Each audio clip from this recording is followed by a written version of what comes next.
What is up, everybody? Welcome back to the No Gimmicks podcast here on the DFPN. I am your host, Bread Like a King, made as Kelvin Kately. And we have our guy here with us. He's audio only tonight. Mr. Frank D, what's up? Yeah, you tell me what's up, man. Man, I don't know. This has been a weird week. It's been a weird week. Yeah. But we're back here. For you guys that are listening to us right now, if you're listening to the sound of our voices, that means you're not watching us live on the Patreon. Please go to the Patreon, www.patreon.com/thatfeelingpodcast. Subscribe for as little as $3, and you can be in on this podcast. Don't forget to join us at the Patreon, www.patreon.com/thatfeelingpodcast. Subscribe to the Bandcamp. We have a bunch of new music coming. thatfeeling.bandcamp.com. New music weekly. Go check us out. Same deal, $3 gets you in the door. Also, we have merch available at the Teespring. Teespring.com. Search for Dat Feeling Podcast. Now, Frank D, we talked before the show. Right. We talked, and we got a great show tonight, actually. But did you know that on this day in 1999, the clock for the Millennium Man started, which led to one of the most legendary debuts in the history of the WWF/E. Yeah, it was Jericho. Chris Jericho. Right, correct. Yeah. I actually do remember that. And I kind of knew ahead of time because I was starting to read the dirt sheets at that time. This was around, I was like, 14 years old. So I was reading the dirt sheets and it says, oh, hey, Chris Jericho is coming to the WWF. And this whole clock countdown is Jericho. I'm like, first of all, where are you guys getting this information from? Because at that point I'm a mark, so right. I'm not understanding this. I just happen to be on the computer and typing shit in, and this is what comes up, and I'm like, what? So that's what broadened my horizons pretty much as far as like looking deeper into the business and then understanding. Okay, this is what it is. So yes, I actually did know that, sir. Okay, cool. Yep, on this day, July 12th, 1999, that clock started. Also, we have Boiling Point, August 12th, San Antonio, Texas. No Gimmicks will be in the building that night. I am going to be going down there, and we got a pretty legendary card. They've announced 4 matches so far. We do have a couple of sponsorships on that card. More announcements will be made as it comes out, but we do have some sponsorships on that card, so we will be in the building. We will be in attendance. August 12th, Boiling Point, Mission Pro Wrestling, San Antonio, Texas. If you're in the area, get your tickets. Come meet us or me. Come meet me. Are you going, Frank D? You want to go to this? I think we'll probably make that happen. But I just got a question though, real quick about this. What's up? I want to sound like a dick, but so has anybody from Anthem contacted Mission Pro Wrestling? From Anthem? Yeah. Not that I know of. Why? Oh, they're calling their show Blowing Point. Yeah. That's a old TNA pay-per-view name, Blowing Point. No. Yeah. Okay, good. Yeah, no one said anything yet. So, Boiling Point it is. Yeah, the reason I asked that question is because there was a wrestling organization here in Texas a little while ago that shall not be named. That a friend of mine was working on, and they were going to produce a show called Spring Stampede, and I had to stop them from doing that because I said, if you call the show Spring Stampede, I guarantee you, you're running a copyright risk. WWE is going to contact you because that is a trademark WCW pay-per-view name that they own. So they had to end up changing the name. They were smart to do it. So that's why I'm asking if but if everything's copacetic and cool, it is what it is. I don't know. They've announced this since the last pay-per-view, so Copy that. Well, hey, listen, Rich Pro Wrestling, Boiling Point. Yeah. Right? Check it out, San Antonio, Texas. No Gimmicks crew will most likely be there. No, it's a really interesting card. Do you remember that the young girl, the Bailey super fan named Izzy? Yes, I do. She's making her pro wrestling debut on this card. Oh, really? Well, I guess okay. Now I gotta go because I remember Izzy, and then I've seen Izzy. I am so happy that Izzy has followed her dream. It's crazy to watch. Yeah, she's followed her dream. Yeah, and now she's doing her thing, and maybe one day we'll see Izzy in the WWE wrestling Bailey. That'd be awesome. That would be awesome. I think Bailey would probably get a kick out of that too. I bet she would. Yeah. It's like a full circle moment. That'd be awesome. Exactly. Yeah, because Bailey's not the same Bailey she was. Izzy is not the same Izzy she was. And, the character developments have gone on between the two. So I think that'd be kind of cool. That would be excellent. Now I've seen some. So Izzy did an interview yesterday, actually. Okay. And it's interesting to see the switch flipping in her. It really is. She reminds me of, how when Mickie James first debuted? Yes. And she was like this super obsessed fan of Trish Stratus? Yes. That's who she's reminding me of. It's like she's slowly starting to turn away from the person she was into something completely different. It's crazy. Well, we shall see, my friend. Where this takes us, where we go with this, but most likely we will be there. Mission Pro Wrestling Boiling Point, as they say, TNA Boiling Point, August 12th. August the 12th. Yeah, Mission Pro Wrestling Boiling Point. Oh man. But let's get into the show. First on the docket, Brian Pillman Jr. no longer a part of AEW. Yes, sir. As reported earlier, his contract expired. It was not renewed. He is no longer with the company, as it was reported. You mentioned that this was a fumbling of the bag by AEW. Why? Well, because number one, Brian Pillman Jr. really, to me, never got adequate training as far as any type of development.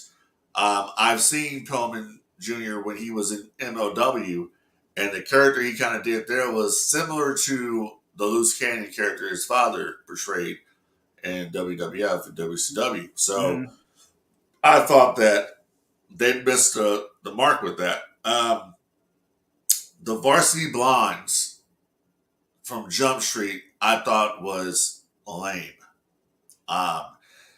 This team kind of had some kind of, I don't know, Saved by the Bell kind of shit going on there. You know what I mean? Like it was like Bayside versus Valley. You know what I mean? And that's what I got from that. Right. So I never really was down with that. Obviously, AEW thought that Julia Hart was going to be the star of the team, and they pushed her away from them. They did not lie. Sent her to the Dark Order. Or not Dark Order, I'm sorry, House of Black. House of Black, yep. Sent her to the House of Black. And Griff Garrison got injured. Pillman Jr. had his shot pretty much when he was on that deal with MJF. And that was his time. And I think it was a test to see what Pillman Jr. could do. Problem with Pillman Jr. is Pillman Jr. doesn't have the charisma yet, and he does not have the mic skills yet of his father. And he's not very good as far as in the ring. He's athletic, but he's not very good in the ring yet. I think what needs to happen here at this point is Brian Pillman Jr. needs to get signed, and hopefully this happens, gets picked up by WWE, goes down to NXT and trains NXT and learns the WWE style, and I'm pretty sure they'll push him to the moon once they get him. I mean, it's Brian Pillman's son, and they'll know what to do down there with a guy like Brian Pillman Jr. And that's my thing. I think the fumbling here comes from just Tony in a rush to sign anybody and really not evaluating these people, having people there to evaluate this talent to make sure they're TV ready, to make sure they can go in the ring and do all these different spots and all this other shit. But at the same time, I'm like, dude, you got people on your roster that you're not doing anything with. They're just sitting there collecting the paycheck, but yet a guy like Brian Pillman Jr. who can learn, who is a name, is Brian Pillman Jr., who is a name. You let his contract expire, not renew it, just let it expire and don't resign the guy. I kind of think that's bullshit, to be honest. How much of this before the contract thing? How much of this is the name? Because you got to think Brian Pillman is one of the most legendary names in the business as far as what he did, right? How much did that hurt his son? Because I look at Brian Pillman Jr. I wasn't put off by the Varsity Blondes. I get what you're saying. They could have done a lot more things with him. I think his loose cannon gimmick or what he was trying to evolve into in MLW, it could have worked in AEW. I hate that he didn't get that opportunity to go down that road. But how much of this was the name? Because you hear it from so many second and third generation people in the business, like stepping in those footsteps is pretty hard. Even Cody Rhodes said, like, following Dusty Rhodes it's a hard task, right? How much of that actually hurt him? I don't think it really hurt him at all, because there's been times when second generation and third generation wrestlers have done better than what their predecessors did. I mean, you take a look at Randy Orton, for instance. Randy Orton did way better than his dad. Was way more athletic than his father. Ain't taking nothing away from Cowboy Bob. It's just telling the truth. So I don't really think that had anything to do with it. I just think that Brian Pillman was a victim of circumstance, honestly. I mean, you can't, these guys, if you're signed to a company that doesn't run house shows, that all you do is TV, okay, you're going to come into these situations where these people are not equipped to do it. You're not going to learn. That's why Triple H left WCW back in the day. He was down there. He could have had a 2-year deal. He said to Eric Bischoff, sign me to a year so we can fill each other out and see if you like my work, if I'm here or whatever. He came up on that contract. He goes to New York to meet with Vince. Triple H is making some money down in WCW, right? But it ain't about the money. He goes up to New York because Vince asked him, why do you want to leave from down there? Why do you want to leave? He says, well, because they're cutting out house shows. So I was like, I want to work. I want to work every night. How am I going to get better if I can't work? He says, they're cutting out house shows. They're only doing TV. I don't want to do that. No disrespect to them, but I don't want to do that. I want to come up here and learn. That's the problem. You're not learning. If you're just at home, just waiting for the next call, hey, Brian, we need you at TV. There is no more dark elevation. So what are you going to do? And that's where a lot of these guys, that's where a lot of the indie talents would come from. They would go to dark elevation. They don't have that option anymore. So I think with Brian Pillman is like the best option for Brian Pillman Jr. at this point would be Booker T's Reality of Wrestling School. He goes to the Dog Pound Dojo, Rodney Mack and Jazz. They can teach you.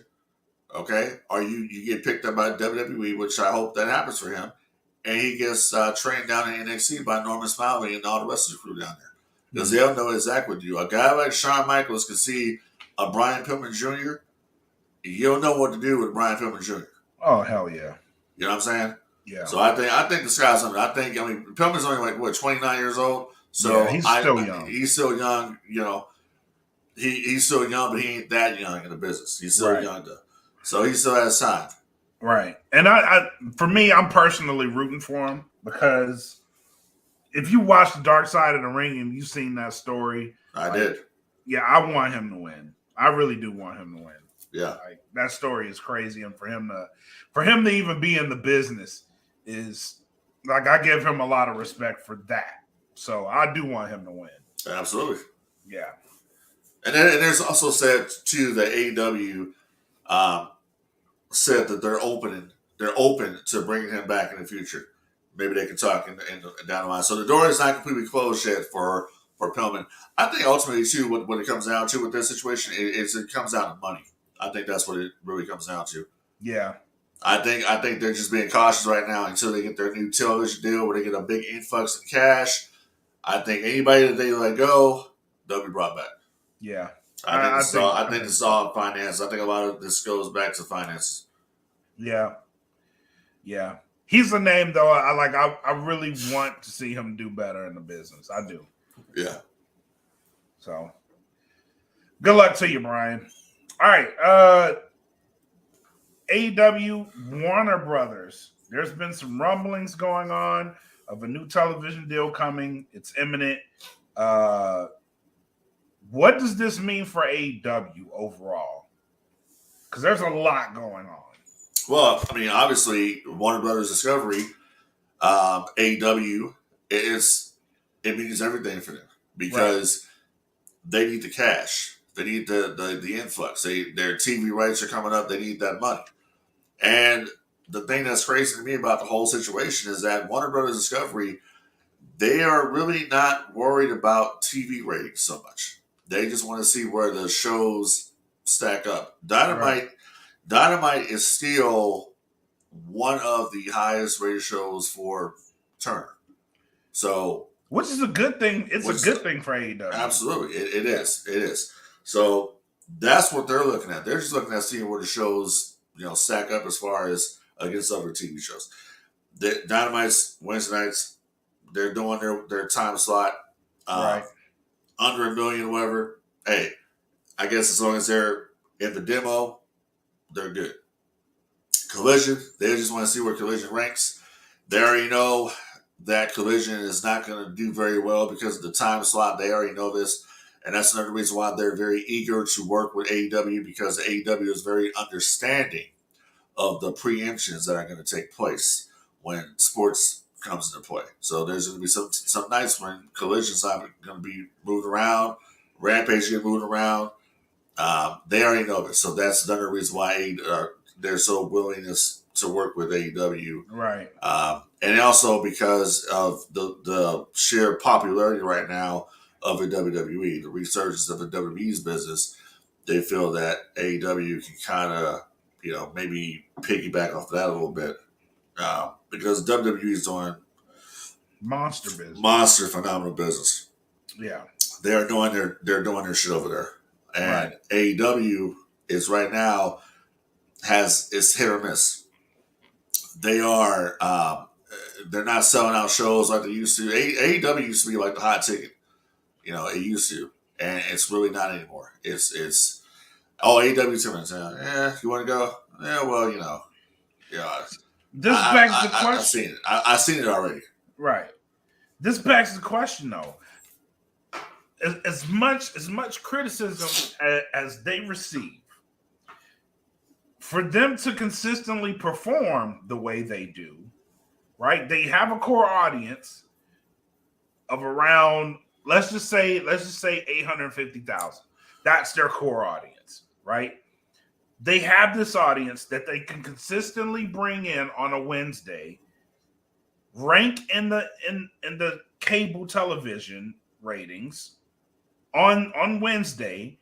They went up stiff Saturday and was still able to bring in almost 600,000 people because they faced the UFC prelims and Formula One. Like they have sports on Saturday. Yeah. They face that. They're going to face this all the time. So this begs the question, if they can stay in there and keep the network happy, how much of this other shit actually matters? Because we can criticize it all day, but if they're performing, Like, how much of the other shit actually matters? Well, it matters because keeping a network happy is one thing that's important. Right. But same time, dude, you got to turn profit. So if you're putting these shows together, because listen, these shows are not free. It takes a lot to do live television. All right, it ain't chump change. I know Bischoff was say on for them to produce Nitro back in the day, it'd be $300,000-$500,000 per episode Right. to do that. So Right. that ain't no chump change, dude. So you have to draw. You got to be drawing something in order to be making money. Right. But what I'm saying, you get your money from the network, but you got to still draw. You still got to put assets in the seats. You still got to sell pay-per-views. You still got to sell merchandise. And right now, if you look at what's going on here, and I've seen the pictures of the buildings, and it's a lot of it is the people say the hard camera side. And I'm like, oh, well, they don't sell tickets to the show there, brother. Let me tell you something. That excuse is kind of wearing thin now. When you look at it as a whole, you look at the hard camera side for the WWE show on Raw or SmackDown, and there's people over there, and then you look at the AEW side, and there's somebody sitting there, but yet people will say, well, it's a hard camera side. They don't sell tickets there. That's bullshit. That's crap. They do sell tickets in that section. It's just ain't nobody going to the shows. And I think a lot of the people are not going to shows because I think in a lot of these places, they've killed the market. They keep going to the same places. And that's all you see. Every time you turn around and watch a show, damn, how many times are you going to be in Chicago? This was a gripe of mine. Yeah. It's not only that, they keep, like, when they do a big arena, they do really well. It's when they go to these smaller marketed arenas and they keep going there, like, eventually you have to find you a balance of big arena, small arena. And they're consistently small, right? And that's what I think is hurting them. Because when they go to places like Detroit and they go to Little Caesars Arena, they do well there. If they go to a place like the United Center, they do well there. Granted, it's Chicago, and they're killing Chicago, but if they go to the United Center, they do well. When they go to New York, they do well. Like, go to bigger cities consistently. Yeah, I get you want to grow your fan base into these little markets. You want to grow your fan bases there too, and you want to have a presence there too. But if you're gonna do house shows, do your house shows in the smaller markets. And do your big shows, do your televised shows in the bigger markets, because the crowd just looks better. It just does. And I hope I'm not the only one saying that, because it's like you play these, it looks so much better on television to me when you have a bigger audience. When the audience is bigger and you're able to focus on the entire arena and you're able to show that, even on the hard camera side, which that's what WWE does. They play the bigger arenas and then they mix in the smaller ones as they go along. That's what makes them, when they tour, successful. I'm going to tell you right now. So they just had a bunch of pre-sales today for WWE, right? Mm-hmm. One of them was here in San Antonio for SmackDown, October 20th. It's gonna sell out. The event is damn near sold out. It's gonna. Yeah. You know why? Because in that same breath, they announced Raw for Dallas. Right. And that's what I'm saying. You have a mix. You have a mix of big, small. San Antonio, by Texas standard, is not a big market. Dallas is. I disagree with that. By Texas standard. Texas standard, San Antonio is a big market. We got wrestling shows happening here every week. Wrestling. But for a market like, okay, so San Antonio is a WWE market. Always has been. Yeah, it is. It's a WWE market. That's why they were able to get the Rumble here this year. So it's a big market. AEW has come to San Antonio. AEW came to San Antonio off the strength of what they did out in Cedar Park. And they came here. And they have had successful shows here. The last time I went to AEW was back in December of last year. And I noticed something was off about the show. It just didn't have the same energy. Well, didn't have the same flow. You followed the show from here. That was the biggest problem because they did the week before they came out there. They were here, and that show was incredible. It was incredible. You weren't gonna follow that. It was. It just was. It wasn't that though. It just was. This was after the whole CM Punk thing happened and all that. They just lost a lot of momentum, bro. Like I don't know what it is. It's just something right now. Even with Punk being back, it's damaged goods for some reason. I don't know what it is. It's just something about the show because of the media scrum. Don't feel and this is what I was talking about. This is what I was talking about. It goes before that. It goes before the media scrum, though. To me, it honestly it goes back to Cody Rhodes. Yeah, when Cody left, that was a dent already, and then the media scrum happened. Those two events right there killed a lot of momentum.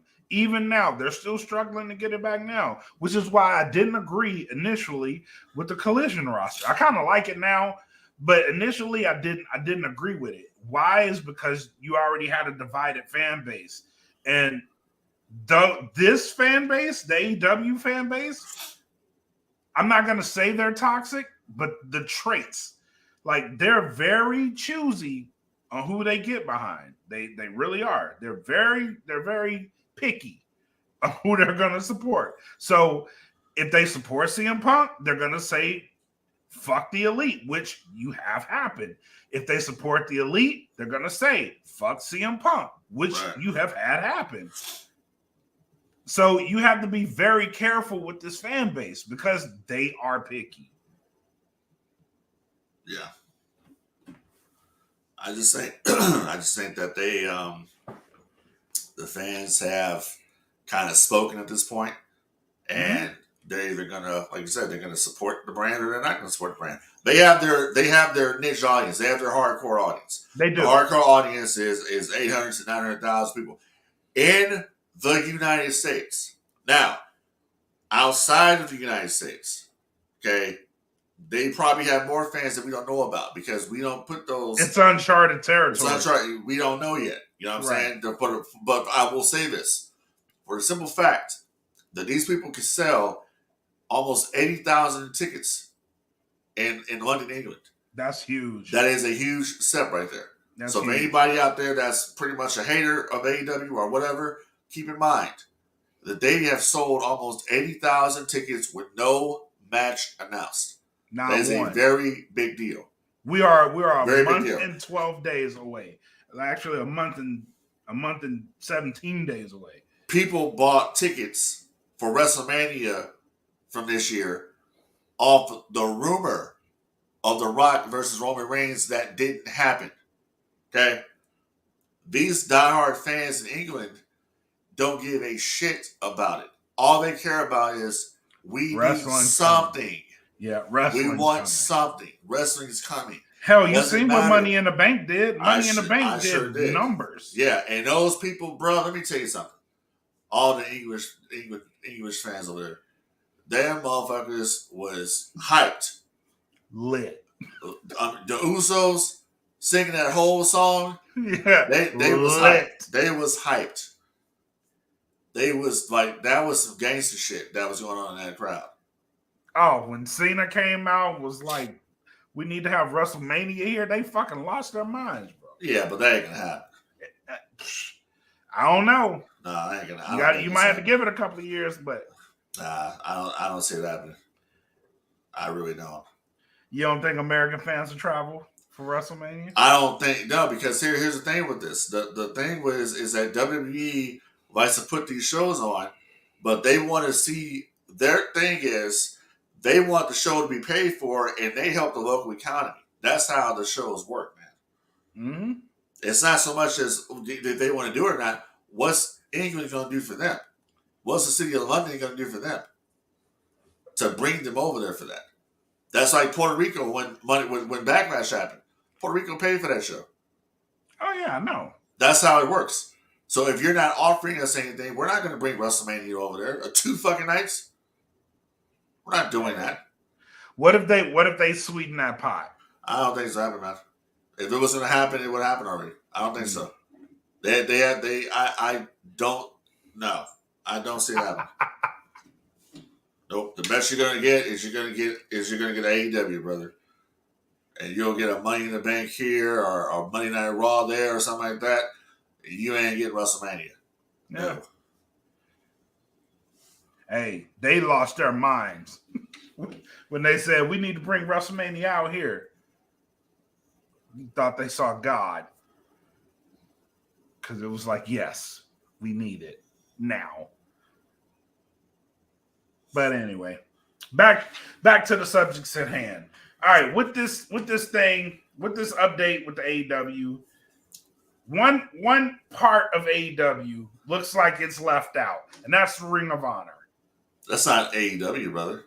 Well, it's under the umbrella. It's not AEW though. Yeah, I know, but it's under the umbrella. So the Tony Khan Ring of Honor project was left out of the discussions because Warner Brothers Discovery has no interest in Ring of Honor airing on the Turn networks. Just like DC has no interest in Henry Cavill playing Superman anymore, which sucks ass, but that's what it is. Hey, man, they found somebody else. That's their direction. That's the direction they want to go. Can't fault them for that. So they have no interest in it, and it's like, what do you do with this asset? Okay. So and this is like a repeat because people don't know this, right? Because this shit gets so swept under the rug. The same thing happened to Vince with WCW. They wanted the WCW shows on TNN. Mm-hmm. They said no. We signed up for the World Wrestling Federation, not WCW. That's what it was. It was a multitude of things that kept that from happening. It was the Booker T Buff Bagwell match. It was a crowd reaction that they got in Tacoma because WWE says, "Well, we never ran Tacoma." WCW did run Tacoma. They did run the Tacoma Dome. They ran it for Spring Stampede '99. It was a fatal 4-way match. Hogan, Flair, DDP, and Sting for the World Championship. Macho Man was the referee. So they did run that place. They were always saying, "Whoa, they had to wait next week to Atlanta." No, it's what it comes down to is that your fans have always thought that WCW was shit because you said it was shit. So no one cared. And so then you go on to negotiate this shit with Viacom. Well, hey, we just bought this asset. Now we were thinking about taking our flagship show, Monday Night Raw, and turning it into Nitro. And then we'll be on SmackDown. Oh, no. No. But we don't like them. We don't. No. We didn't pay for that. We paid for the WWF, not WCW. Same thing with Warner Brothers Discovery. We're paying for all Elite Wrestling, not this little rinky-dink Ring of Honor. Because even if Claudio cut the greatest promo I ever heard him say in my entire life with Mark Briscoe, yes, it doesn't matter because it just doesn't matter. No, it at don't. This point. It's crazy too because, like I said, I've been watching the Honor Club. Ring of Honor. What I will say about AEW, minus Dynamite and Collision, they're shows where they don't have TV time, and Collision's a different animal because Collision's decent because they're not up against anything and they don't have to rush anything. It's Dynamite that's like they have to go minute by minute, so they're rushing everything, right? Ring of Honor, no one gives a shit about it, so they're able to do whatever they want to do with it, and it's excellent. Like it's great. I love it. But if it was so great, then TV stations will be clamoring to pick it up. Yeah, I don't know why. It's not so it can't be that great. No, I'm telling you. I will say is I think what you'll say is that it's decent. Because if it was great or good, then Warner Brothers Discovery would I'll be give like, you we that. got to have that shit. I'll give That's you what that. I would say. I got to have that. When I'll I give saw you that. when I saw if I'm Viacom, right, and it's 2001, and I see what they present to me as WCW, and then I look over here at TNT and I see what it was in 97, 98, and I'm looking at this, we don't want to pay for that. That's like Yeah. bad Chinese food. We don't want to pay for it. So that's how I look at that. I get where you're coming from. ROH is bad Chinese food at this point. Needs Mm. to be freshened up. I don't think anybody's paying attention. That's just they're me. not.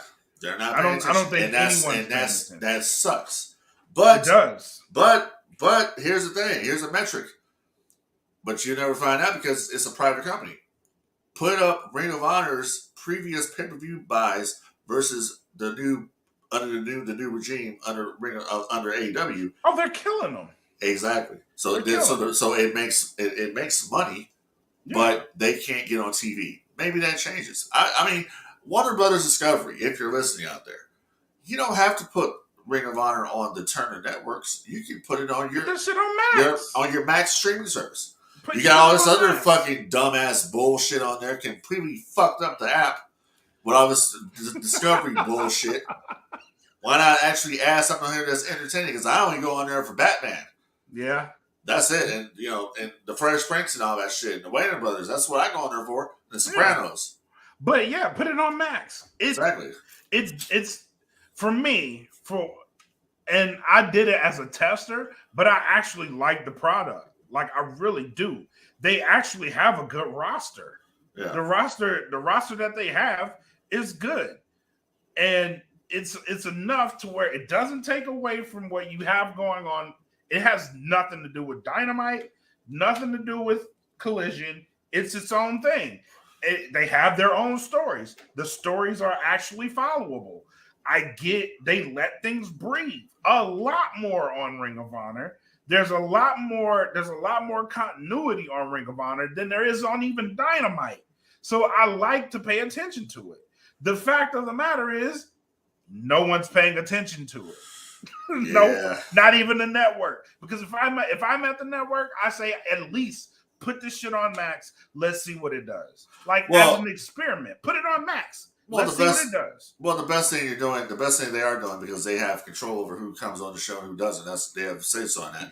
Is there a lot of Ring of Honor matches to happen on AEW TV? Right. Which they don't have to do. But they don't. But even with Collision, but how the fuck are you gonna tell me? How are you telling me that you have control over who comes on my show and who doesn't come on my show? Are you guys? I'm sorry. Is this Ted Turner on WCW, where the Turner Centers and Practices are coming in here and telling me who I can and cannot do business with? This sounds very reminiscent of World Championship Wrestling. Yeah, it does. And not in a good way. Yeah, it does.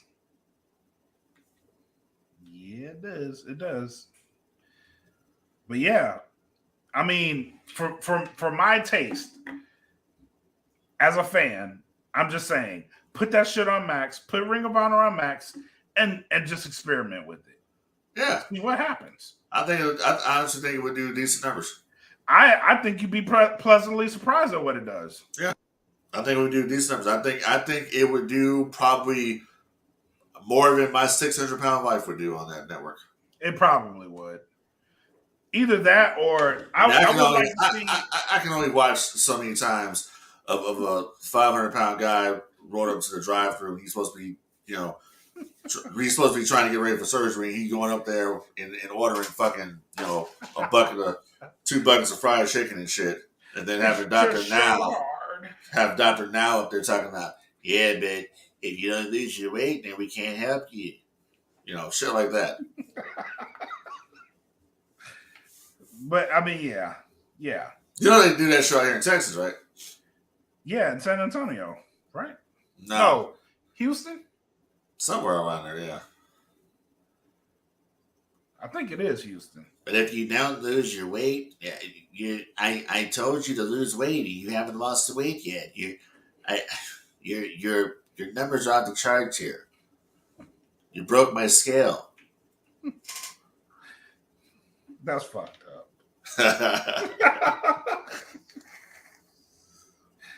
Oh man. All right, last one. We had a top. I had a top 5. We did a top 5. Whoa, wait a minute. Hold on. Before What? we get to that, hold on. What?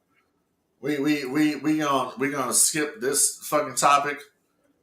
We're really gonna skip the trial of Roman Reigns. No, let's talk about it. Excellent segment.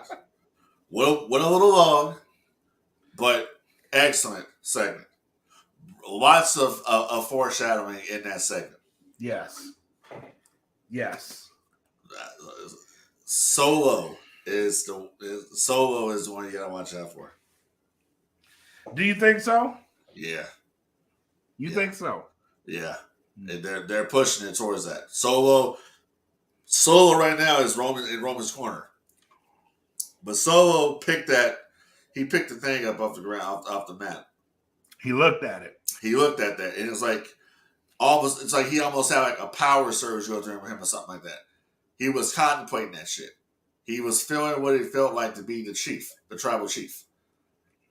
And Roman's looking at him, and Roman's like, give it to me. And Solo wasn't really trying to give it to him. And then Jimmy comes up and goes after Solo and all that. It's just great storytelling. And I have to tell you, them four working together probably has to be like the biggest thrill of their lives to be at this age and all of that. Madison Square Garden does their highest gate ever in Madison Square Garden. Yep. The Bloodline storyline. Not even for a match, for a segment. For a segment, does 3 million viewers for SmackDown. Think of that. Yeah. Not even a match, a segment. Right. That's insane. But people are listening. Yeah, it's one of the greatest stories in the modern times. Yep. It is. But there was an interview Jay did that really drove this home for me. And they were like, what is the end? What is the ultimate goal? I saw it. Yeah, I saw it. And he was like, WrestleMania, it's like wrestling in the living room. And I'm like, damn, that's good. Yeah. Now I want them to see this shit through, because that statement brought back so many memories. Like, as a kid, I'm pretty sure if you're a wrestling fan, even if you aren't a wrestling fan anymore, everybody's done the fucking matches in the living room, bro. Yeah. Everybody's done it. So I wanna see them see this through and keep giving us the story, because it is still an intriguing story. It really is. You could run this shit. I don't know how long you can run it for, but I'm pretty sure you can run it till WrestleMania. You probably could. But the problem is that Roman's on limited dates. Right. So you only bring Roman back when something happens, something big is going to go down. Right.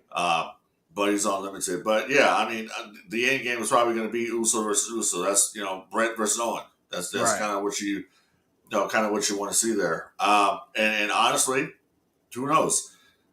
To me, honestly, Jimmy will be the heel. Jay will be the babyface if that happens. If they go that route. If they go that route. Now, this goes back to what you said. Yeah. I think they're setting it up now. I think they're foreshadowing it now. Honestly, dude, I don't really see it happening next year. I don't see this happening until the seed has been planted. I don't see it happening until Jay wins the belt. Okay, hear me out. I see the seed being planted right now to where you have Solo, them trying to get Solo to be the tribal chief, right? They get Solo. They've already planted the seed that Jimmy didn't want Jay as the tribal chief. That's the friction. They both want Solo, but Solo's only going to choose one of them. No, they never said anything about Jay being the tribal chief that Jimmy had a problem with. They Yeah, didn't they want did. they didn't want Jimmy to be the right hand man, the main event. He didn't want. Was He it the didn't right want that. hand man? Oh, Yeah, okay. that's what it was. Okay. Yeah, Okay. I thought it was like to be the next up to be yeah, tribal chief. I thought that's what they were hinting at. yeah. But No, they both made it clear they don't. Neither Uso wants to right, be the tribal chief. right, Yeah, right. Okay. and I'm gonna tell you right now, if they were to go through and do something stupid like have Jimmy turn on Jay right now, that would be dumb. No, I don't That's think they're dumb gonna. booking. I don't think they're gonna do that Yeah, now. it's gonna come Especially down. since they got back together. Yeah, exactly. That's like Yeah. Sami Zayn and Kevin Owens. Like that would be stupid. Yeah, no. It's gonna come down the line. And the Usos right now, the Usos don't even need the tag team belts. They don't. They The don't. story is carrying Yeah, it. they don't need anything like that. They No. already they. What You need can to- run this bloodline story without a belt on any of them. and that's what I was about to say. You could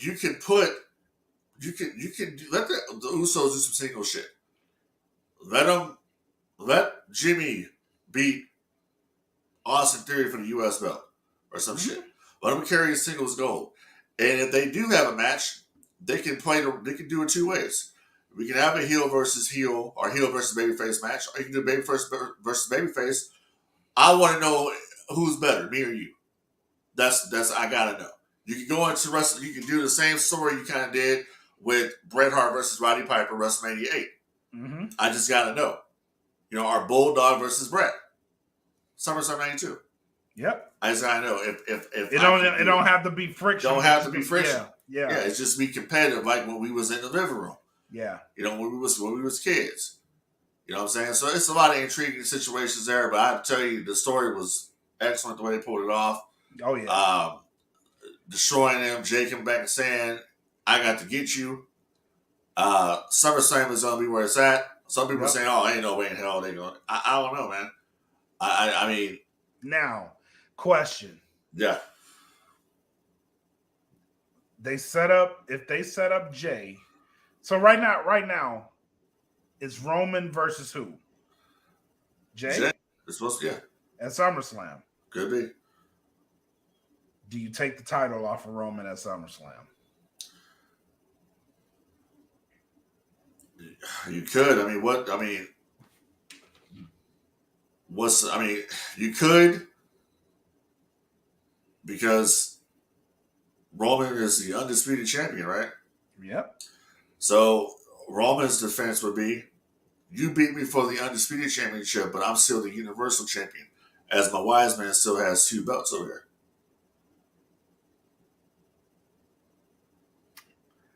Yep. And at that point, you got 3 world championships. Yeah. And there's a reason why Heyman is still carrying around those 2 belts. Yep. I think that's the story they're going to tell here. I think there's a possibility that Jay can beat Roman for the championship, and he's the undisputed champion. Roman says there ain't no dispute because I'm the universal champion, because I still got 2 belts. He never let those 2 belts go. Yep. At first, I thought it was weird. It's like, why the hell are you still carrying around? Now I'm kind of thinking, like, okay, I kind of see where they're going with this a little bit. Yep.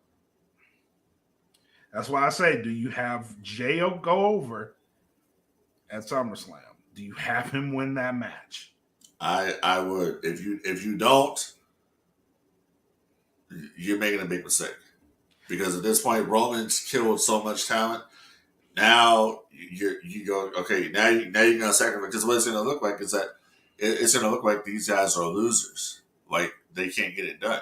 He got so much momentum, you can't get it done. It's kind of like what Cody is. Cody is not the same Cody Rhodes he was when he got there. Here's the difference between Cody and Jay, though. Jay actually pinned Roman before. It just wasn't for the belt. That's the story going into SummerSlam. He actually pinned Roman. He's the first person to pin Roman in 3 years. Yeah, and on top of that, it's the story started with Roman, and then the story with the Jay. The story has always been about Jay. Yeah. So the ultimate comeuppance for Jay would be to beat Roman and become the world champion. That's or whatever the hell they want to call it today. that's the ultimate end game. Is for him to Right. become the undisputed champion, and I think there's a possibility that happens at SummerSlam. And if it doesn't happen, so I think that's a big mistake by WWE. I really do. I really would question at this point where we're going with this, because now you put this rocket ship on Jay. See, you can only do this so many times before people start losing interest in this. You can only do it so many times. There were so many times where back in the day in the AWA, you had Vern Gagne would book Hogan versus Nick Bockwinkel for the world title, right? Right. And every match, it was always some bullshit. Hogan didn't win the title, and now it's a way to bring people back the next month to see Hogan win the belt, and he didn't win it. He didn't win it. Right. You can only do that so many times. You can only have Roman Reigns out here being a road warrior for so long, where he's beating everybody before. Why am I going to watch this shit? Because I already know the outcome. The outcome's going to be Roman's going to win, and that's it. At least with these matches here that they do are, I should say, these segments that they do. At least these segments are going to involve. Majority of us are going to be talking is a little bit of physicality. There's no actual match happening here, Right. so we don't have to worry about anything like that. Right. But when you have a full-blown match where people are invested in the match and they want to see the outcome of the match, and then they're on such a high, and then it's a downer because you lose. I don't know, man. You're kind of killing your fan base a little bit there. I agree with that. Because the only reason why WWE right now is in the position that they're in is the bloodline. It's nothing else, and the numbers prove it. Because if they were doing anything on Raw that was that exciting as what's going on with SmackDown in the bloodline, then Raw's numbers would be where SmackDown's crazy. Yeah. And SmackDown's pulling in 2.5 million viewers a week. Raw's numbers are great when the bloodline's on it. Exactly. So there's that. Yep. Yeah, I agree. I agree with all of that. All right, last one. Most forgotten wrestler. We had a top 5. Right. But due to time, let's do one. Who's your most forgotten wrestler? Most forgotten wrestler. I'm gonna have to. I'm gonna have to go with Ahmed Johnson. Ahmed Johnson. Yep. Right. I just don't think people understand exactly how fucking over he was. Oh, he was crazy over. Yeah. He was crazy over. I don't think people understand that. People talk about Goldberg, all right? What Goldberg was doing. Yeah. Ahmed Johnson before Goldberg. He was Goldberg before Goldberg. Right. He was running through people. Yeah. Had the physique. The Pearl River Plunge was a great finishing move. It really was. Yep. Really showcased his power, his devastation, his dominance. Promos are stuff of legend.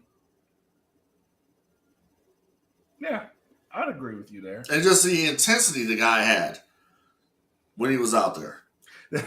For anybody that's not a part of the No Gimmicks fan group, shout out to who posted that? Bubba John? Is that who posted that? What's the promo? Yeah. Fun with Ahmed? No, that was me.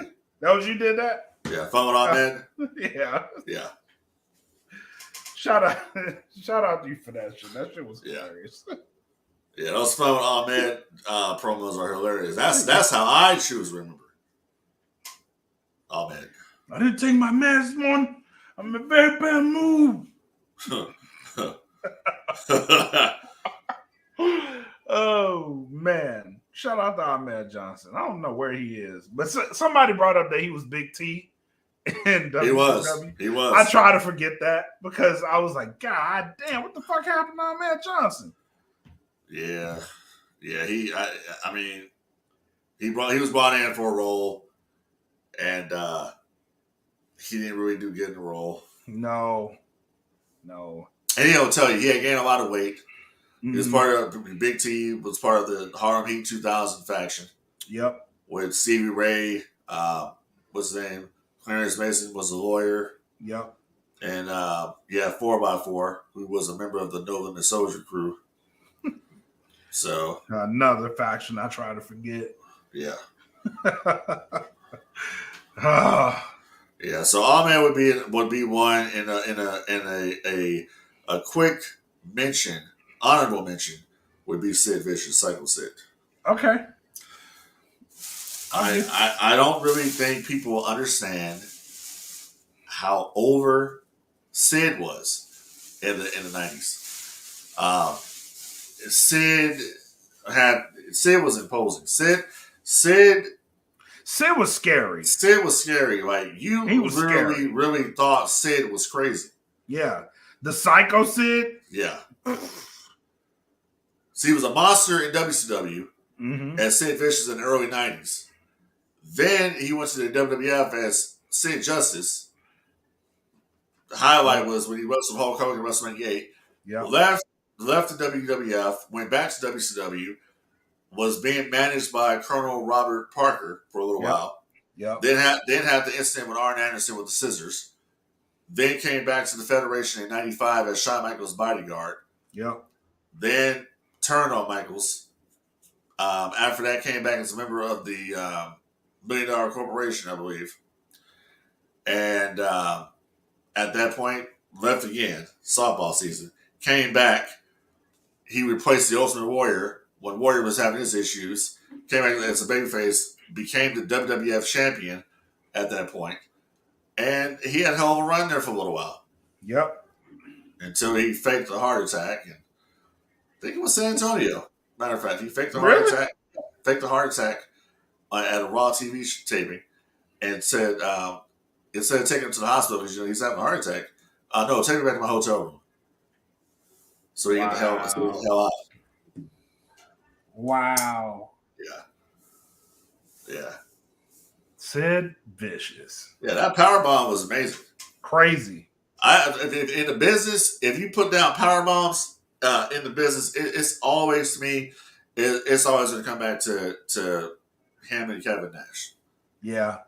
I think the jackknife was more devastating because of how Kevin Nash, how tall he was, A, and B, how he executed that move. Yeah, I got to agree with you. Nash was fluid. He was smooth with it. Yeah. Yeah, so I agree with that sentiment. I think Nash was a little bit better than Sid Vicious. Yeah. And one more honorable mention of a talent that I don't think people realize the impact he actually had as a big man and just the crazy shit he was doing in TNA, the Monster Abyss. That was one of mine. Yeah. Who works behind the scenes now at WWE as a producer. Yep.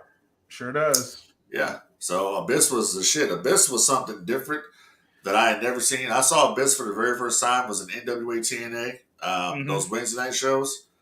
And I remember his first affiliation was with Kid Cash.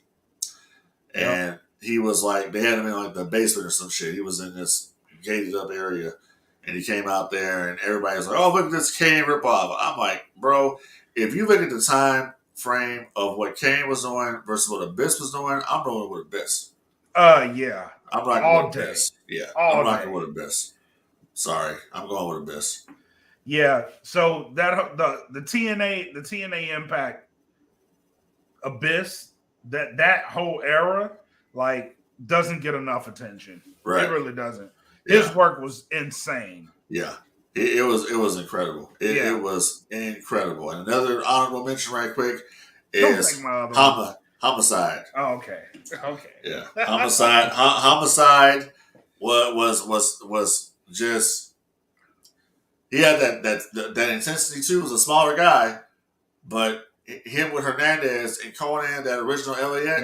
Yeah, the LAX. LAX, something you had never seen before. Yeah. That was something like that was completely different. It was like, that's what I'm talking about. Like you talk about factions. The like, 187? 187 on it. Like I don't understand that. It was like Hernandez and when they had Pride and Powerful in AEW, right? Mm-hmm. Why did y'all not call them LAX? I don't get that. They could easily just work with Impact Wrestling and say, hey, can we use They were working with him anyway. Exactly. So I don't understand that. That's what they should have been. I never liked the name Pride and Powerful. I didn't like it either. I think LAX would have worked over really well. And then you had Conan coming in there with him in the beginning too. It would have made more sense for them to be LAX. Well, Conan, I don't think physically could do it anymore. But Eddie Kingston could be there. Eddie Kingston could roll with them too, because if you remember, they had a little war going on in Impact for a while. It was Eddie Kingston was with Hernandez and Homicide. They were called the OGs, right? And then you had Conan with they were LAX, right? So, right. But yeah, those are a few honorable mentions of forgotten wrestlers. We didn't get to the Norman Smileys, the Big Wiggle. Or Alex Wright with the big bratwurst. We didn't mention any of that shit. Das Wonder Kid, right? Or my true one was the alpha male Monty Brown. Yeah, or Steve Blackman. The Weapon. Yeah, the Lethal Weapon, Steve Blackman. Hell yeah. Or Lance Storm. Right. Lance Storm is an underrated all timer.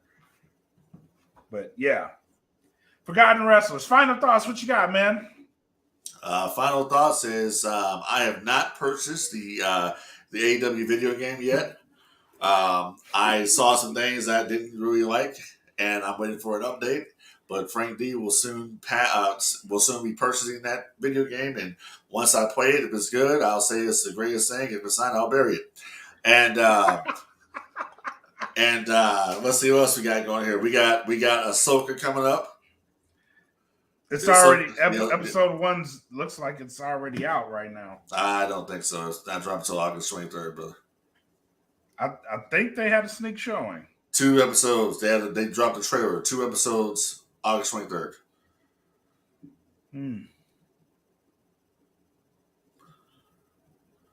That's what that was. Yeah. I've been busy. Okay. I'll watch them after the show. I've been watching talk of it. The trailer drop out? Yeah. Yeah, no, it ain't dropped yet. The trailer drops. But let's see. What did they say? What's the next big thing today? Oh, people are trying to cancel Dave Filoni because Dave Filoni said that Anakin Skywalker is the greatest Jedi of all time. So people have a problem with that. I think. Why are they trying to cancel them for that? I don't know. People eat their heads out of their asses. If you look at the situation, Anakin is the greatest Jedi of all of the Jedis. Motherfucker. Anakin? Yeah. Oh, that's why. Yeah. He is the greatest Jedi. Anakin was the greatest Jedi of all the Jedi. So he completely destroyed the Jedi Order. Or was that Obi-Wan? Yeah, it was Obi-Wan. You know why it was Obi-Wan? Because George Lucas said it was Obi-Wan who destroyed it. Yeah. Oh, and there's big rumors going around right now too that Kathleen Kennedy has been fired from Lucasfilm. Kathleen Kennedy is one of the biggest reasons why Star Wars sucks now. No, that's been happened. She's been fired. No, that's a rumor. It hasn't been. It just happened in the last couple of days. I thought that happened like weeks ago. No, it came out. Last week it came out. The story broke that she could not access her emails anymore. So they are leading speculation that she is gone from Lucasfilm. And I hope that is true. So, the Nerd Podcast, Nerdism, what is it? What is it called? United States Department of Nerds. Yeah. You girls need to get on that. I want to hear what you have to say about Kathleen Kennedy's possible departure from Lucasfilm. I want to hear if Anakin Skywalker is the true Jedi that I know that he is. They're gonna tell you no. It doesn't matter what they say. They're gonna tell you the truth. I don't see how. How is Anakin Skywalker? Because you want him to be. How is he not? He's just not. Oh, well, Dave Filoni says he is. Was he a Jedi Master? Who? Anakin Skywalker. He never got a chance to be. Was he never got a chance? The answer is yes or no. Did they give him a chance to be? The answer is yes Did or they no. give him a chance? The answer is No, yes. you can't no. say that. You can't say that though, because Yes, you did can. they give him a chance? Yes, Did he get? they When did gave they give him him a chance? chances. No, they didn't. Was he ready to be a master? No. Did they give him a chance? Yes. Or did they want him to spy on Palpatine? They could have won. They said, and I quote, "We grant you a seat, but we do not change your rank to master." Is what they said. Exactly. So once again, was he given a chance? Sir, the question was, chance what? Was he given? The question was he given a chance? No, the original he was question. Not. The original question was he a Jedi master? That yes. wasn't the question. Or no, that was the question. That's not the question. That's not the question I answered. That's not the question I asked. I said, was he a the question Jedi? I asked first was, you can't say was he a Jedi master, dude, if they're telling you we do not grant you the rank of master.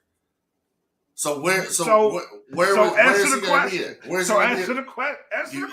That's fucking stupid, man. Was Anakin Skywalker that's stupid Jedi master? Was he? We all know he wasn't. He wasn't given a chance. Okay, so he wasn't a Jedi master. Right. He was deemed not ready to be a Jedi master by Jedi masters. Therefore, if you are not a Jedi master, how could you ever be the greatest Jedi? You weren't even a Jedi master. You know how? Because George Lucas and Dave Filoni says he is. George Lucas said this. Yeah. First it was Dave Filoni. Dave Filoni. Dave Filoni is the name. Filonius. Yeah. Dave Filoni said. This is Dave Filoni shit. Said, yeah. I'm gonna tell you why it's not. Because right now, Ahsoka Tano was the Padawan of Anakin Skywalker. Anakin trained Ahsoka to the point where she's at now, where she can take on anybody. Hold up. That was all him. When nobody wanted anything to do with Ahsoka, he took her on. Okay. Trained you get her. a point for that. You get a point for this. Used her and used him. I will give you a point for that. But was Anakin Skywalker? He could not have been because he was given a chance to. The only thing they wanted to do was use Anakin. It's simple yes. Bro, you can't say that. If you follow Revenge of the Sith, you can't say that. Because how can you sit there and say, oh, was he ever a Jedi Master? Well, I just told you they never gave him a chance to. You sound retarded. No, because history will only remember if you were a Jedi Master. Was he ever a Jedi Master? No, he wasn't a Jedi Master. He was just a motherfucker that went and killed all the damn Jedi. That's what he did. So in history, he went and killed all the motherfucking Jedi. Because he was not a Jedi Master. No, he got tired of being used. That wasn't even him that did that. That was Palpatine. So in historically. Oh, I'm sorry, you're right. Historically. You're right. He didn't kill the Jedi. He killed the Separatists. Let me tell you exactly. Let me tell you what. You gotta tell me. Let me tell you exactly what. And I'm gonna piss a whole bunch of people off, and I love it. Here's what Anakin Skywalker / Darth Vader. You want to know what his history was? A hoe. You know why? Because he was following orders like a bitch. That's who fucking Darth Vader / Anakin Skywalker is. He wasn't a fucking Jedi Master. He was a Sith Lord. But you know why? He answered to a motherfucker. You know why? Because he was a ho-ho. Hey, let me ask you a question about that. Let me ask you a question about that. So let me ask you a question about that. Since you said all that, right? Who did the Jedi answer to? I don't know. Who did they answer to? No, you got it all figured out. Who did they answer to? Who did they answer to? No, you tell me. Who did they answer to? Who did they answer to? Who did they take orders from? I don't know. You tell me. Palpatine, motherfucker. So that has nothing to do with Darth Vader. That has nothing to do with... Because it's Palpatine. Palpatine, you know who Palpatine was? The big fucking boss. If anybody deserves any respect in the whole world, it's fucking Palpatine. Palpatine wasn't a big boss. Boss. Yeah, he was. No, Motherfucker played both of them. He played the Sith and he played the Jedi. He was all for him. And he had Darth Vader, one of the most powerful motherfuckers that ever walked the line.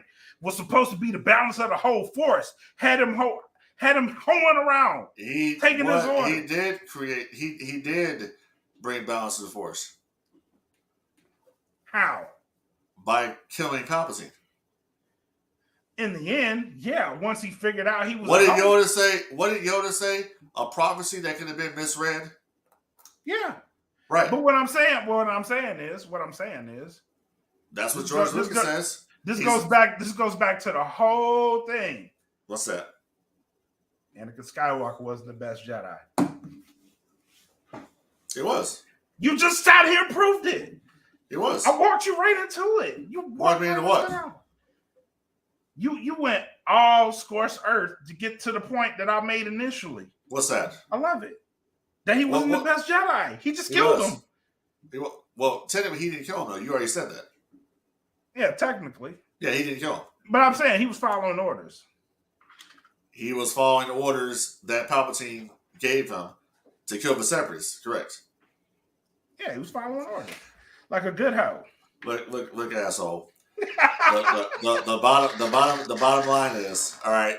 What you're gonna end up doing here is we're gonna end up doing a fucking exclusive show, and you can bring those girls on, all right, and we can have a goddamn good fucking debate about this shit, because in my opinion is the only one that matters. Anakin Skywalker is not. Anakin Skywalker was the greatest Jedi of all Jedis. He trained Ahsoka. That shows right there he was the greatest Jedi. He got her ready. That don't mean shit. It means a whole lot. No, it don't. Yes, it does. That doesn't mean anything. When you got motherfucking everybody trying to kill your ass. That's a point. That's when a you got everybody trying to kill you. You must be doing something right. Because Darth Maul wanted to kill his ass too. Darth Maul wanted to kill him. Why did Darth Maul want to kill him? Because Darth Maul knew. Darth Maul knew what was up. Exactly. So that motherfucker must be very important then, wouldn't he? Nah, because he's like, man, how the fuck you get the most powerful hoe out here? Like, what the fuck? So now Anakin I gotta kill him. So really, Anakin was a hoe now? Really? Yeah. Because Anakin was the only one around there getting pussy. No. So technically he can't be a hoe. No. Yeah, one woman. You know what it did? Woman. It made one woman. Made him blind. Made him blind. No, you know what's blind? You say his V card. He was you know what it's called? You know what it's called? It's called if you follow the story, what it's called is they were all being played by one person, Jedi included. Yeah, the Jedi got played. I said that. The Jedi got played. So did fucking Anakin. I said this. If anybody deserves Anakin started off as a slave from Tatooine. That's great. The dude had a hard fucking shit to be. That's good. That's hard fucking life. Yeah, there's no reason. Grew up in we still don't know. We still don't even know till this day how Anakin was even conceived. How he was. Nobody knows. No. People say that Sidious has something to do with that. I don't know, but that's what they say because of the midi-chlorians. Look, Anakin had the most midi-chlorians out of any being. Listen. Okay? Regardless. That's why he is the greatest Jedi because of the amount of midi-chlorians he had, bro. No. Who's the greatest Jedi? It ain't Anakin. I'll tell you that. Who is it? I'll tell you that. It ain't Anakin. Well, who is it? If you really want my opinion, the person that is probably the greatest Jedi ever, that's a hard one. Oh, really? I had to come back on that one. Why is it hard? It's a hard one. Why? Because I want to say Yoda. But I'm not sure if it's Yoda. It's not. It ain't Anakin, I'll tell you that. For reasons that I've laid out. I think I disagree. It is not fucking Anakin Skywalker. So it's not Anakin Skywalker, the one that had the power, that basically had children with Padme, who passed on his powers to them. Wasn't him, though. No, it was not him. Okay. He is not the greatest Jedi. Okay. Hell, if you really want to be technical, his son's better than him. Since we had this whole second generation talk, he is the cowboy Bob Orton of that equation. No. His son's better than him. Yeah, you need to really honestly, dude, like to say some shit like that. You really need to really up your Star Wars game because that's you sound like a fucking idiot right now. I'm just being honest. No, I'm You serious. have you read any of the books? Yes. Have you read you read the So whole novel? You read the why novelization of Darth Vader. why are we judging Darth Vader off potential first and foremost? So no, I'm asking have you read the novels? No, answer this. So why you read do we about judge him? Why do we judge him off potential and not what he actually was? Why? Because Why? what he Because when actually you strip because the what he potential actually away from was because what he actually was is not presented in what the current media is put out by Disney. That's why. No, this is well before what's put out. We judged him off potential. He was supposed to be. If No, you can't. if he No, would have no, reached his you potential. can't say that. Yeah, You that's can't say true. that because in the '80s, bro, when Star Wars was released in the '80s, those three the original movies, you barely had a mention of fucking Anakin Skywalker. No one knew who the fuck he was. Okay, it was all about but Vader. You're gonna ask me if I read the books. Yes, the books. Which book did you read? I've read a lot of them, mostly Old Republic shit, but I do try to. Okay, so then what did they say about Anakin in the Old Republic? They didn't say shit about him. Exactly, motherfucker. He's not in the Old Republic. But he ain't in the High Republic either. But what I'm saying is why, and this is not just you. This is not just son you. Of a bitch, you got fighting words, boy. This is not just you. But why do y'all like to paint him? It's like bras who like a none shit motherfucker. Like this motherfucker ain't worth shit, but you love him for the potential. This is everybody's relationship. But you're wrong there because it's not you like him because of the potential. You saw what he did. If you watched Rebels, you saw everything he did. Yeah. So how do you say, well, he never did anything, he had the potential? If you remember correctly, it was General Skywalker. So how did he not do anything? Rebels is a glance. Rebels is canon. Of what he was because he wasn't even at his full potential then. But he was damn near there. Again. He was damn near and there are two different things. Bruh, he was at a fighting level. He was at an 8 during that time frame. Was that a 7, I believe? A 7 or an 8 during that time frame. And when he had to fight with Obi-Wan, he went to a 9. So tell me how the fuck he's not the motherfucker was at a 9. He lost at a 9. He lost. I have the high ground. Mr. Greatest Jedi doesn't realize that when he says I have the high ground, it means I'm gonna fucking cut you in half.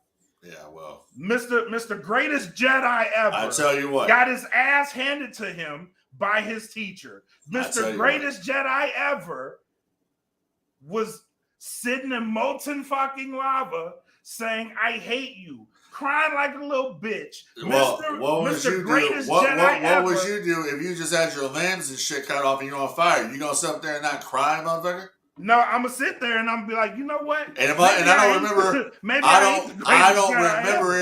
don't remember him crying in that scene. I remember him telling Obi-Wan he hated him with Sith eyes. He was crying. He was crying. I hate you. That's what he sounded like. No, he wasn't crying. Yeah. And you know what's funny about that too is that he actually survived that shit. Yeah, he survived. That's what he told Obi-Wan too. He said you should have killed him when you had the chance. He survived, but guess what? Did. And wreaked fucking havoc over the goddamn galaxy. Guess what? Him getting himself cut in half made him not a Jedi no more. It made him a Sith. You know why? Because anger had to force him to survive. He wasn't even a Jedi no more. Mr. Greatest Jedi ever got his motherfucking ass whooped by Obi-Wan Kenobi. Really? Oh, by the way, he wasn't even a Jedi Master. He got his ass whooped by a Jedi Master. He really did? Yeah, he did. He really did.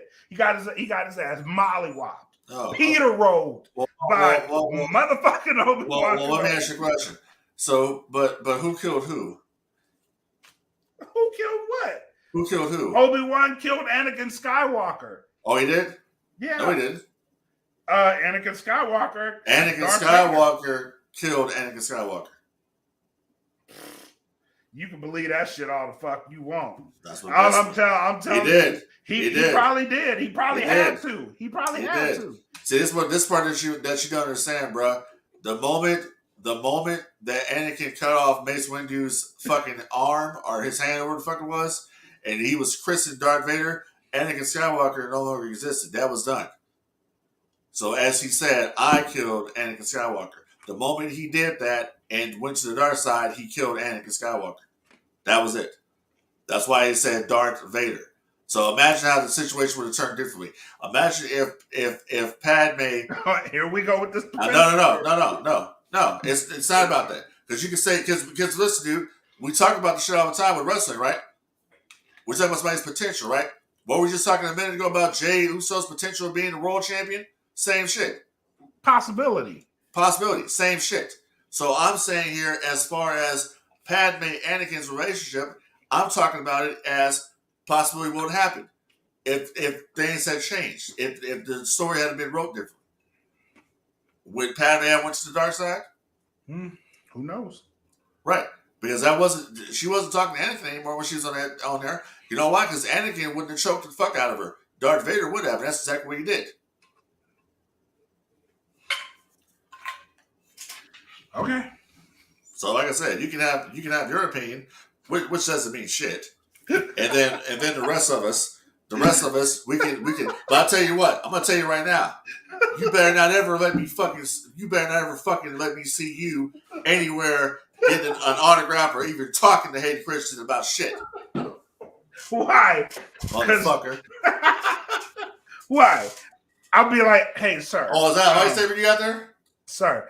No, wait a minute. Is that a lightsaber? So, you bring the bitch with when you come out here, bitch. Bring the motherfucker with you. We'll have a goddamn real lightsaber dude. I'll show you what Anakin Skywalker can do. Oh shit! I mean, what did Vader say at the beginning? What did Vader say anyways? Anakin Skywalker was weak.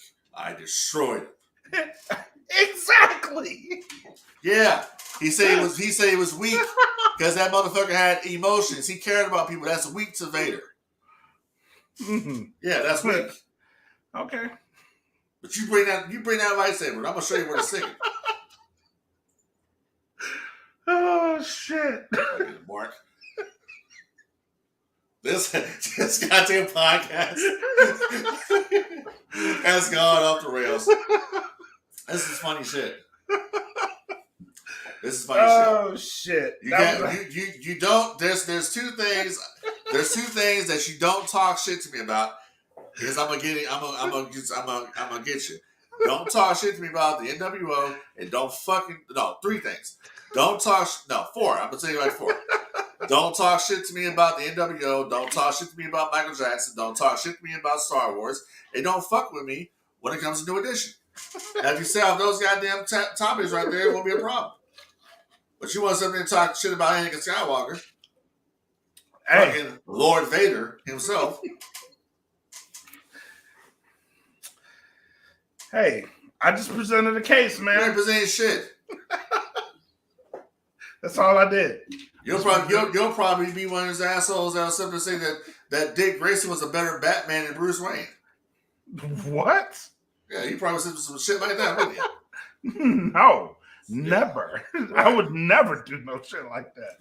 But I will say, Obi-Wan Kenobi beat the dog shit out of Anakin Skywalker. I don't see it. And I don't see it that way. I saw Obi-Wan getting lucky. And let's see something right there. Let's see something right now. Let's say something right now. Let's say this right here. Let's be honest about something since you wanted something to bring the shit up. I'm gonna tell you. You say Anakin was a bitch. I'm gonna tell you the nigga was a G. Did Anakin go into hiding for 10 fucking years? No. He was out doing his shit. Who went into hiding? Obi-Wan did. Obi-Wan because they were went to killing hiding. all the fucking Jedi. Oh, but if he bro, was such man, a bitch, come on, if that bro. fuck that. Nah, Fuck come that. on. Fuck If that. it was 1-on-1, he already got the work, bro. He already got the work. Oh, so you mean so that's not a bitch move though to go hiding. Bro, you have the so whole Yoda wasn't a bitch when he went into exile after he got his ass whipped by Sidious. Bro, all the Jedi were getting destroyed, bro. Who hid? All of them. They all hid. They all hid. So who's the bitches? Is it the Jedi or is it the Empire? Bro, come on now. Come on. No, fuck that. Come on. No, call it like it is. Come on. No. Who went hiding? 10 years, right? Obi-Wan Kenobi show was 10 years after Revenge of the Sith. He turned into Darth Vader, all right? Anakin was Darth Vader. Then he had the beaten woman syndrome. Somebody had to take him in. Palpatine took him in, nursed him back to full health, and was like, don't worry, I got him. Nursed him back to full health? Man, he did. Who you think came and got him? Bruh, he did not nurse him back to full health. If it wasn't for Palpatine, you call that fucking bullshit suit nursing him back to health? Bro, it's better than fucking dying. He's still alive. Yeah, he was like, damn, he fucked you up, bro. He left you out here to die too. Let me pick you up. And in constant pain for 20. Yeah, you know why? You know why he wouldn't pick him up? Because Palpatine knew how powerful that motherfucker was still. Oh, that's why. Oh, and powerful. He just fucked up on my best bitches, man. He done fucked up on my ignorant, bro. He fucked up my bottom bitch, bro. I gotta sound ignorant as fuck. I gotta go help him. You sound ignorant as fuck, dude. You sound like a motherfucker. You sound like a motherfucker that will fucking put on a mask to be another character, but you still got the same tattoos on. People know who the fuck you are. You sound ridiculous. That's fucked up. Nah, man, I'm just saying though. Like he was like, man, he done fucked up my bottom. Gotta go pick him up. He burnt you pretty bad. But I don't want you to die. I'm gonna put you on this life support forever. As long as you got the force, baby, you're gonna make it. As long as you got the force. You know, I even give you a new stable. I'll give you your own stable. You don't have the force anymore. Who? Vader. You know, a lot of his powers were gone once the battle happened on Mustafar. He didn't have it anymore. He used to be able to be. Anakin Skywalker used to be able to see into the future and have premonitions and shit. He no longer had that power anymore once that happened. He didn't have it anymore. So he was so powerful, but he wasn't as powerful as he once was. And this is the one that you said was the most powerful Jedi. I didn't say it. Dave Filoni said it. But Dave Filoni works for Lucasfilm. I don't. So I'm going to go and take the word of somebody who works there. Because at the end of the day, guess what? At the end of the day, it's all fake, and it's how they want to write it and present it. So let's just put it like that. All right, we good. Exactly. It's like when people out there talk about, well, gosh damn it, he should have won that championship. Well, the producers didn't want him to win it. That's why they wrote it the way they did. Well, Roman Reigns has been a world champion for this long. Yeah, I know, because they book him that way. They write him to be the world champion. It's part of the script. There's no script. Yes, there is. Oh, shit. All right. Anything else you want to say? No, I'm done. You've said a lot tonight, sir. I've got a mouthful here, and I'm done. You son of a bitch, you. All right, man. Right these nuts.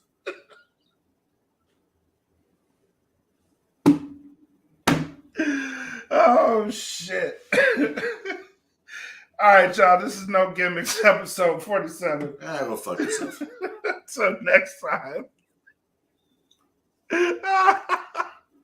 Peace. Yeah, pieces.